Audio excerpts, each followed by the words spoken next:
Hello, I'm Amanda Bradbury, astrologer and colour therapist, and I'm going to talk to you about the astrology of October 2021. And it's a very dynamic month, even a pivotal month. And there are lots of things happening astrologically that are quite intense that I'll explain to you. So the first thing is that we have a new moon on Wednesday morning in the UK 11:05, and the new moon is in Libra. So Libra is very much a sign about balance, about harmony, justice, perhaps legal issues. So we could look at it as maybe bringing in the energy of green, or this is the energy that we could draw on at this time, to be perhaps detached, to be in our own space. And however, this particular new moon is made quite intense because the sun and the moon are together in Libra, but they're also sitting next to Mars. And so Mars brings in some frustration, some anger, this desire to make things happen, to push things forward, maybe to push forward with a program regardless. So there's a kind of push-pull energy between the red and the green at this time. And as well as that, we have Chiron in Aries, and Chiron in Aries is opposite the Sun, Moon, Mars. And Chiron in Aries maybe brings up some challenge, some pain, some difficulty, something that needs healing. And in Aries, it's bringing strong feelings to the surface, maybe some anger. It could even bring up issues around damage. And because we have the Libra opposite, it can bring in the legal aspects. And so we're being called on to, on the one hand, push forward, to be assertive, to stand in our power, to really express that Mars energy, but to do it in a detached way. And we do have, at this new moon, we do have a lovely connection between Mercury and Jupiter. However, Mercury is now retrograde, and it's going to be retrograde until the 18th of October. So there may be a period of reassessment, almost like looking at the evidence. That kind of energy is perhaps going on with Mercury retrograde. So the energy is really building up through October. And the other thing that's very notable is that we've got 4 planets that turn direct.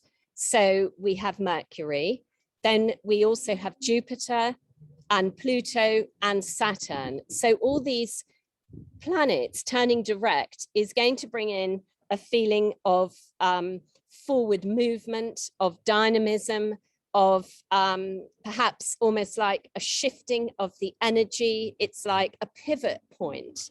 So I think when we look back at October, we'll see what a significant month it's been. So the first is on the 6th of October, the same day as the new moon, Pluto turns direct. And usually what happens with planets is they're stationary for a little period before they turn forward again. So Pluto is the deepest, most profound of all the planets. So it could be bringing up shadow issues, what's hidden, things that we weren't aware of. So there could be a revelatory energy to this forward movement of Pluto. And on the 11th, we have Saturn turning direct. So Saturn can be about thinking about boundaries, about our responsibility. Who is our responsibility to? It's about really being able to respond in the moment as well, and to be very grounded about things. And this is something that I feel is being challenged at the moment. There are challenges going on to do with our sense of stability. we have this long range square between Saturn and Uranus, which becomes exact for the last time just before Christmas on the 24th of December. And so this brings in almost like a destabilization. And we see this happening around the world in different ways. So for instance, in the UK, it may be through the few days when it was a little harder to get petrol. And often it's interesting to see how this is portrayed in other countries. It may be exaggerated a little bit. And then there's even, maybe fears around food supply. And, perhaps in some countries, this is a real eventuality or development. And so this also is the red Mars energy. It's the root chakra energy, and it's about us being challenged on that level. So it's very important to be as grounded as possible and to really take care of our energy and build up our foundation and work through any fears or anxieties that come up, and to know that we can only control so much as well. On the subject of the petrol shortages, I saw something that I felt was very auspicious, in that I went to a garage, and just as I pulled into the garage, I saw one number plate that had the letters G8 on it. And then just a few cars along was another car that had the number plate G9. So I felt that there was a message in this, and tried to take a picture of them both, but the G8 drove off, and then I got a picture of the G9 number plate. And in the color mirrors system, G8 is the deepest, darkest bottle of the whole array of bottles. And it's actually called illumination. And so it's a bit like the journey into the unknown, the dark. It's transformation, transition. It's like a shamanic journey. And then G9 is where we emerge out of the dark into the gold energy. And G9 is actually called faith. So for me, this was a message that we are emerging out of the tunnel, that this process is happening, that we are making shifts and changes, that the help is there, and we need to have faith, which is the message of the G9, and it's gold and turquoise. So it also brings in the energy of the higher heart and expression, and all of that goes along with the turquoise energy. So later on in the month, we have the Aries full moon, and this is on the 20th and GMT 1457.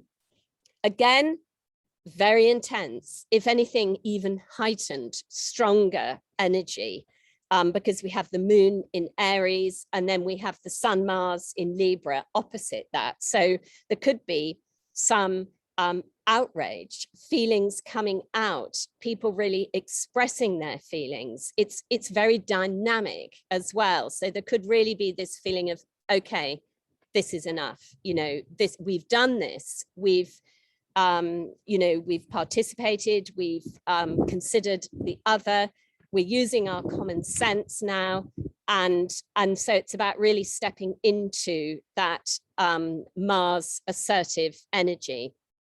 And what makes this full moon, I feel very positive, is that there are two planets on the angles. So we have Jupiter on the ascendant in Aquarius. And so this is very visionary. And it's a bit like, what do you want to create? How will this new world be?